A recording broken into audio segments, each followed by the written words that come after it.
All right, another week, another Grandmaster quote-unquote Nightfall, even though this is a Heist Battlegrounds and not actually a strike.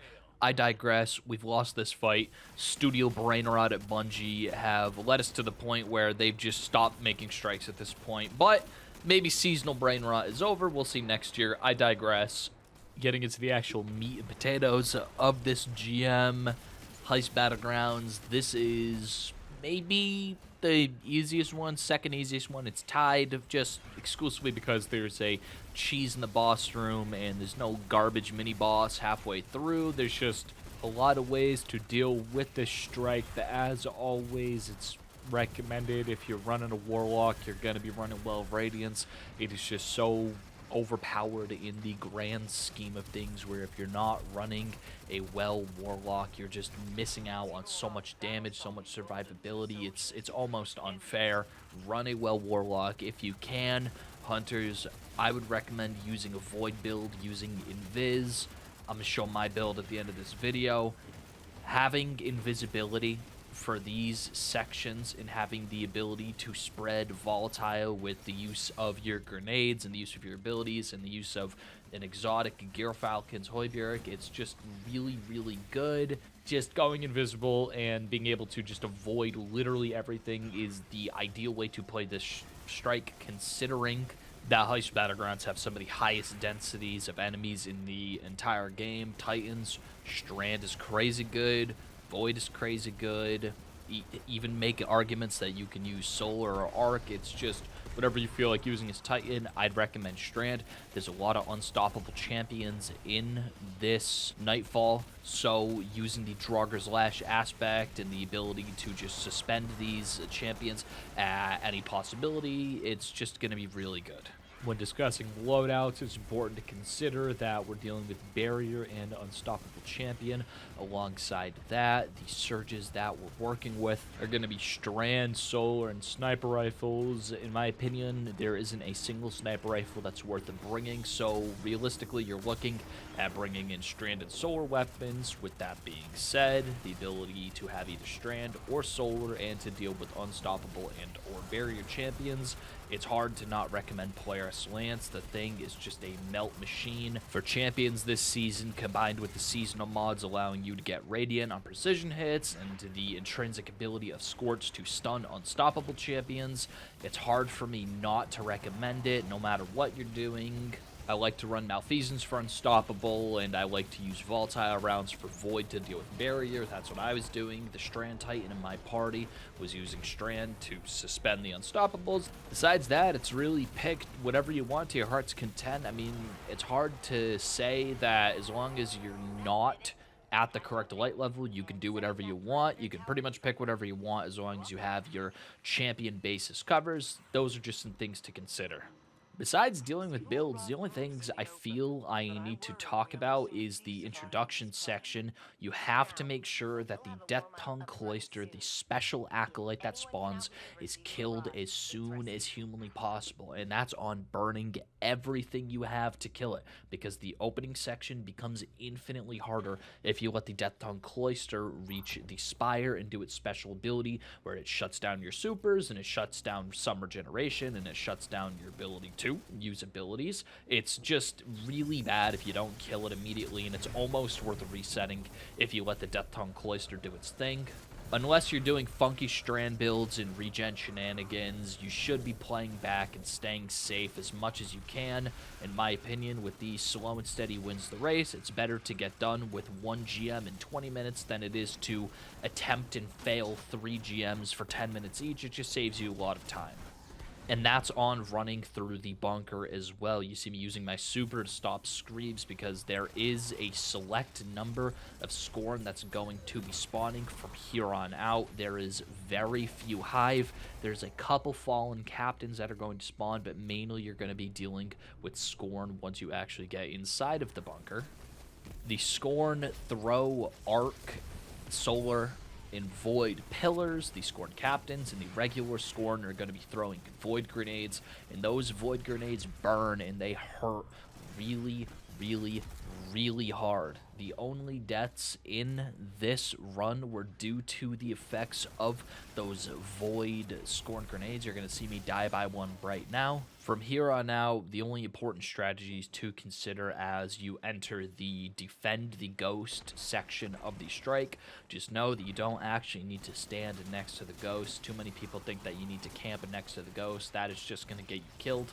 The unstoppable champions in this room and the various majors are just going to rush to that ghost point to shut it down. It's scripted. It is almost impossible to stop these enemies getting there unless you're killing them the nanosecond they get out the door. So what you can do is, instead of camping at the ghost, is to camp in the door that you enter the room from.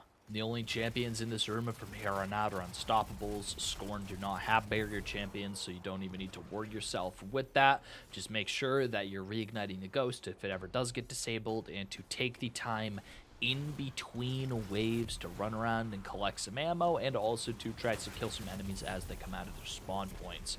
Don't make mistakes when you're getting caught out in the open. If you're going to die, try to at least be in a okay position. I know that dying is not something you can always control, but if you're going to die, it's better to have been camping next to the entrance than it is to have been running out in the middle of the open. And also, the Scorn captains, when they throw their pillars, they do have the potential to shut down regeneration from the well, because wells have been nerfed a teeny tiny bit, and also the Grandmaster is going to make these things do way more damage than usual. Because this is not Season of the Seraph anymore, we don't have our fancy schmancy upgrades that lets us run directly through the lasers, so you still do have to be careful for these. I've seen people die to it. I didn't. I'm better than that. I hope you're better than that too, but it's still something to consider. From this point forward, it's fairly simple. Once you're dealing with the refractor cores, there's one that spawns above the entrance, and you can either get one of them on either side. The left side is a little bit easier than the right side due to the jumping platforms. Don't fact check me on that. I'm pretty darn sure I'm right. And this is where you're going to see the only real cheese technique of this run. I'm going to skip to it real quick. If you follow my actions on screen as I'm doing them, there is a little triangular arch right as you enter the Warframe room. You can jump to the left to get to these little cables. It's a little bit harder for hunters than it is for the other classes. Then you work your way up the cables and go into the rafters. And then once you're in the rafters, there is a tiny little platform you can drop down to. But really, you can sit anywhere in these rafters. Just you have to move around and make sure that you're finding the correct angles. It's a bit easier to find the correct angles when you're sitting on these platforms right here. Now, the only thing is, you still have to go down and manually start the encounter. I like to do that. I would recommend anybody that can go invisible starting this. You get your super immediately when the boss fight starts. You can, if you have your super, use it and then regen it. I didn't do that. I just used it to buy myself some time. But from this point, you can either go invisible, and the back kind of does turn into a joining allies zone in the end. But all you have to do is just make your way back up there, and from here, it's smooth sailing. The only thing to consider is that you can still get shot while you're up here, so don't think you're immortal, don't think you're immune to damage. You still have to kill the Scorn enemies because they're going to be chucking grenades, they're going to be shooting at you. Just like all things, take your time and don't get greedy. Once the boss finally reaches half HP, a handful of unstoppable champions are going to spawn. You're going to want to kill these champions before you jump down. I made the mistake and fell and decided not to go back up because they are easy enough to deal with for the most part. But you got to kill these unstoppable champions. I wouldn't recommend even trying to deal with the Arc Scorn before dealing with these champions, just because you could get bodied off of being able to deposit, and you can't defend yourself while that arc charges in your hand. And from here, my role as the dedicated person using invisibility, or your role if anybody in your fire team is using invisibility, is to jump down and just pick up the arc cores and to put them into the tower just so you can break the boss's shields. It's easy enough to maintain invisibility if you're not stupid like me, but we move on.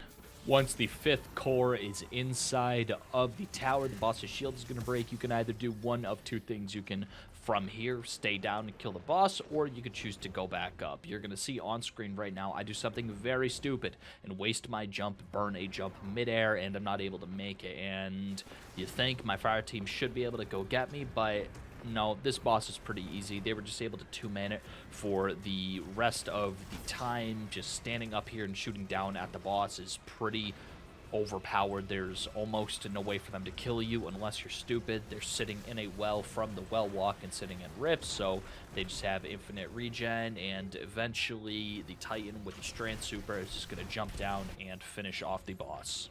But yeah, that was it. Heist Battlegrounds GM Moon. It is my favorite of the Heist Battlegrounds just because it's so easy to finish off and it's relatively low risk unless you let the Death Tongue Cloister do you dirty, which didn't happen to me this time, but regular Nightfall rewards this week, the Depth Rocket Launcher Braytech Osprey, plus a whole bunch of random assortment of exotics and Nightfall mementos and Ascended Shards. You just get a whole bunch of stuff thrown at you.